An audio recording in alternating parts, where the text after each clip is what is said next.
às 7 horas e 20 minutos para fazer o Jornal da Band. Dá tempo, fica tranquila, não vou atrasar.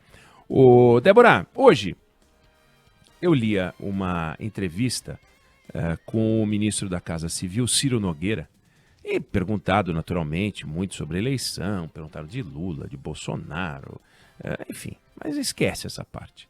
No final, na última pergunta que fazem para ele, e aí, o que vem por aí e tal, ele diz, olha, o presidente Bolsonaro orientou que a gente tentasse fazer aprovar a redução da maioridade penal.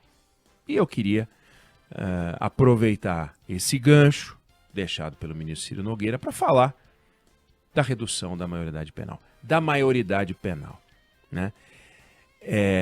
O Brasil tem uma dificuldade que eu não sei se é só do Brasil, mas que no Brasil é notável, para enfrentar discussões difíceis. A gente não gosta de enfrentar discussão difícil. Quando a gente vê uma discussão difícil, a gente desvia. Então, reforma tributária, discussão difícil, a gente escapa. A gente escapa e não faz.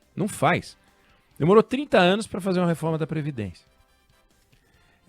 E, como disse o Raul Veloso no Canal Livre, que foi ao ar no final de semana passado, ele disse que a gente já tem que fazer outra reforma da Previdência. Olha só. Não porque ele tenha enlouquecido, mas porque é assim que funciona. Demorou tanto que já está incompleta. Porque estados e municípios já têm desajuste e desajustes importantes. Então a gente não enfrenta a questão para valer da reforma previdenciária, da tributária, voto obrigatório. Eu acho que a gente devia discutir voto obrigatório. Será que a gente não tem maturidade para só votar quem quer? Ou a gente tem que continuar com esse sistema de enganação que só vota quem quer e quem não quer paga R$5, R$6, nem sei quanto está hoje. Quem souber, 999-592-100. Quanto custa uma multa hoje por não votar? Nada, é ridículo. É uma passagem de ônibus. E você não é punido. Então não tem punição. Então o voto já não é obrigatório. Mas a gente não quer assumir que o voto não é obrigatório. Então tem aquelas taxas de abstenção enormes. E a gente acha que não é um voto voluntário. Pô, vamos assumir logo. Vota quem quer. Quem não quiser vai ser governado pelos escolhidos daqueles que querem. Mas a gente não discute isso. Privatização da Petrobras. A gente não discute para valer. Privatização do Banco do Brasil. A gente não discute para valer.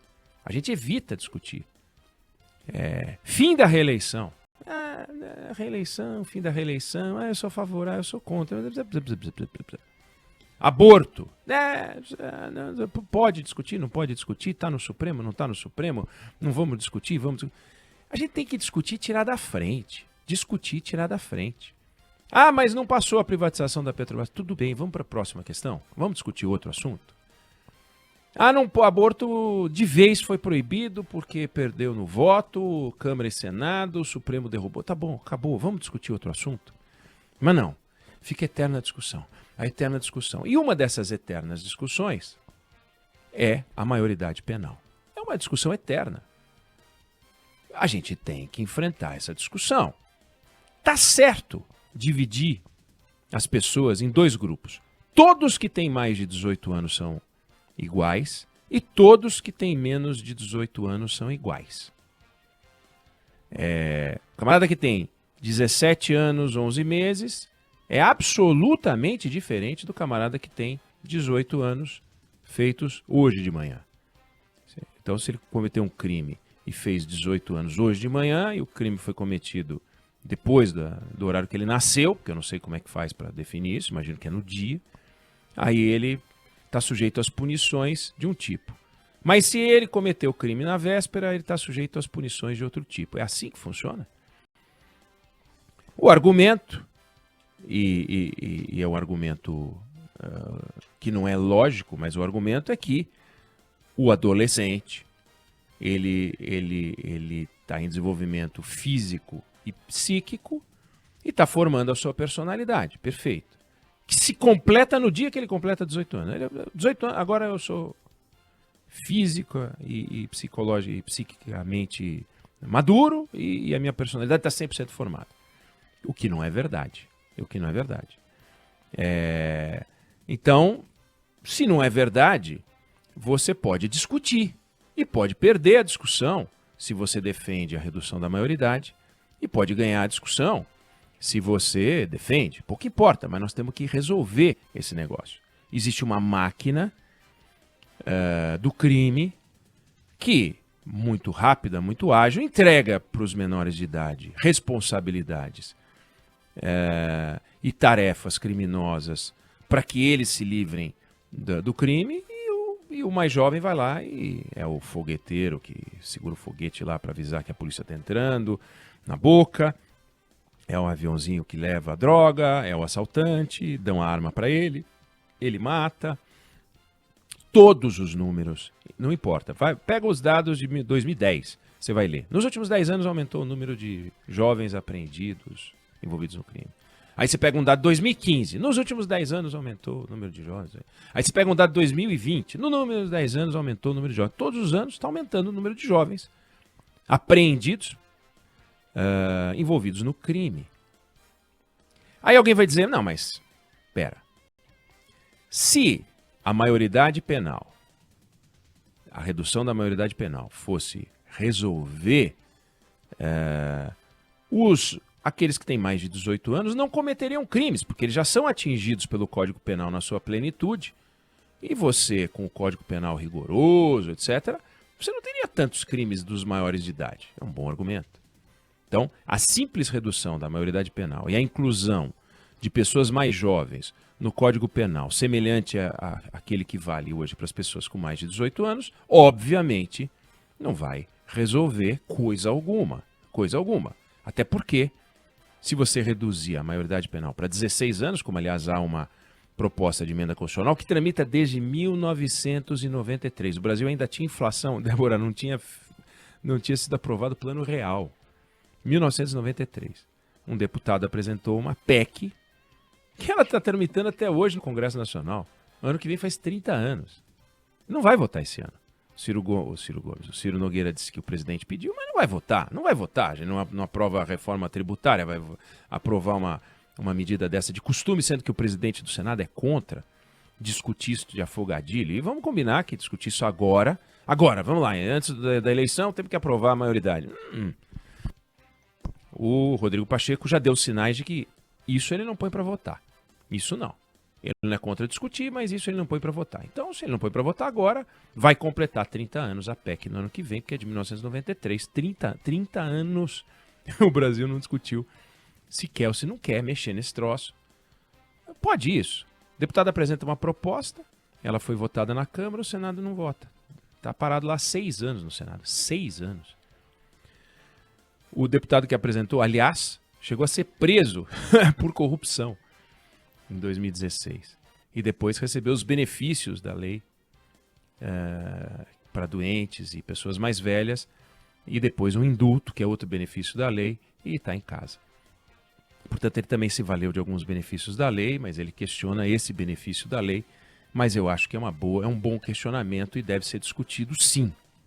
Mas se você reduz para 16 anos, aquilo que você enfrenta hoje nessa barreira dos 18, você vai enfrentar na barreira dos 16.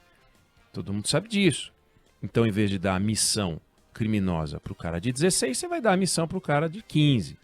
Bom, então reduz para 15. Aí vai dar a missão para o cara de 14, para o cara de 13, para o cara de 12. Daqui a pouco a gente diz o seguinte, olha, parou de mamar no peito, aí ele já passa a ser tratado como adulto. Eu estou ridicularizando, mas não adianta simplesmente reduzir a maioridade penal. Minha opinião. Vai ter gente que entende que sim, porque você inclui uma fatia grande de jovens dos 16 aos 18. Mas aí eu vou perguntar, a gente vai passar a vender bebida para os menores de 18 e maiores de 16? Eles vão poder comprar bebida também? Eles vão poder casar aos 16 sem autorização dos pais? Eles vão poder pegar empréstimo no banco? Eles vão poder dirigir? Porque por enquanto eles podem votar, mas eles vão poder abrir uma empresa. Então nós vamos dar àqueles que têm 16 anos todos os, não digo benefícios, mas direitos que aqueles com mais de 18 têm. Ou só vai ser votar e a punição, né? Porque tem todo o resto. Complicado. O que significa que, por ser complicado, torna-se uma discussão difícil, como é difícil a discussão tributária, como é difícil a discussão do voto obrigatório, como é difícil a discussão do aborto, como é difícil a discussão das privatizações, e a gente não discute. Então, vamos discutir. Então, ou bem ou mal, se realmente a orientação do presidente virar ação, porque o presidente é o zero de jogar no ar um negócio e depois deixa para lá, né? Mas pelo menos ele tentou, pelo menos eu tentei, mas ninguém quer discutir. Mas tem que discutir. Esse está aí um assunto importante para discutir, como os outros que eu citei, tão importante quanto. Não dá para ficar como está. Um jovem de 16 anos pega uma arma, aponta uma arma para alguém, sob ameaça de atirar quando não atira, e pega o celular, e pega o dinheiro, e deixa num cativeiro, e pega o dinheiro do banco pelo Pix, e imaginar que ele não sabe que está fazendo uma coisa absolutamente errada, que ele não tem total discernimento. Quando alguém com menos de 18 anos pega uma mulher e estupra, ele não sabe que isso está 100% errado? Ele tem dúvida disso? O que ele diria se levado como testemunha para a polícia, se tivesse visto alguém violentar sua mãe? Ele daria um depoimento dizendo que a mãe foi vítima de um estupro, de um crime. Mas por que um criminoso com 16 anos que daria um depoimento sobre essa cena com sua irmã, com sua mãe, se sente no direito de estuprar e depois a estrutura jurídica brasileira, a estrutura legal, trata ele como uma figura que merece um cuidado especial? Minha opinião. Temos que discutir isso. Bom, mas simplesmente a régua baixa para 16, vai só transferir o problema. O que alguns países tentaram, outros praticam, uns tentaram uma coisa e depois mudaram. Por exemplo, na Alemanha baixaram a régua simplesmente para 16 e mudaram.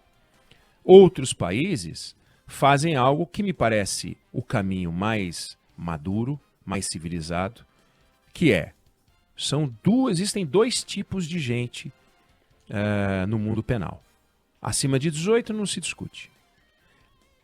Abaixo de 18, todos poderão ser julgados como se tivessem mais de 18 anos ou não. E aí você vai dar trabalho para o Estado, mas o Estado vai ter que fazer uma avaliação psicológica, psiquiátrica, enfim, avaliar a maturidade, a compreensão. E existem formas muito eficientes de fazer isso. E caso a caso, você define. Olha, esse camarada aqui tem 14 anos, tem 15 anos, tem 16 anos, mas ele será julgado como se fosse adulto e vai enfrentar as punições previstas para adultos. Vai pegar 30 anos por homicídio, vai pegar 16 anos, 20 anos por tráfico, não sei quantos os anos do que, mas vai ser punido dessa forma. Bom, mas você vai misturar o menino de 14 com o de 18? Não. Ele vai cumprir a pena dele no estabelecimento onde só tem menores de idade. Quando ele fizer 18 anos, ele é transferido para presídio dos maiores de idade. Então, solução tem. Mas não significa que essa seja a melhor solução. É a que eu entendo, que o mundo experimenta, que é a mais lógica, mais madura. Você não simplesmente passa uma régua tratando todos como iguais. Você não decide que no dia tal, todo mundo que nasceu no dia 9, você que é de Capricórnio, você que é de Aquários, você que é de Escorpião, no dia tal você se torna maduro. Todo mundo no mesmo dia, não é horóscopo, não é astrologia. As pessoas evoluem de uma forma diferente, cada qual de um jeito, cada qual num dia, cada qual num momento. Eu tenho 3 filhos, todo mundo que tem filho, tem sobrinho, convive com jovens, com crianças, viu que cada um é um. Amadurecem num ritmo diferente, reagem de uma forma diferente. Em algum momento, a lei os abraça de uma maneira igual, que seja a partir dos 18, não tem problema nenhum. mas não trate as pessoas de uma maneira igual antes, se o crime tem que ser analisado. Alguém que é capaz de matar algumas vezes, ou roubar algumas vezes, ou ser preso algumas vezes, você vai me dizer, vai querer me convencer de que ele é só uma vítima da sociedade? Eu não me convenço com isso, mas eu quero ver isso discutido. Lembrando que discussão sobre maioridade penal não é a única discussão que a gente tem que fazer. Tem que fazer a discussão da qualidade do ensino no Brasil, tem que fazer a discussão de campanhas de conscientização. Tem sim, tem. O Estado tem um papel importante. Jovens bem instruídos, jovens bem educados, países onde há mais emprego, tem menos criminalidade. Renda mais alta tem menos criminalidade, mas não há uma relação direta, não. Aumenta a renda, então resolve todos os problemas. Não. Tem uma questão de valores, de princípios familiares, mas você vai educando. Então, tem que ter educação, tem que ter princípio, tem que ter tudo. Um Estado que a gente respeite, políticos que a gente admire, bons exemplos. Não pode simplesmente a corrupção comer solta por aí e esse passa a ser o novo normal porque você cria valores que são impróprios, os maus exemplos que estão circulando soltos pela sociedade com mais de 18, muito mais de 18, muito mais de 30, muito mais de 40. Então, é uma discussão complexa, mas volto a dizer, se o Brasil não enfrentar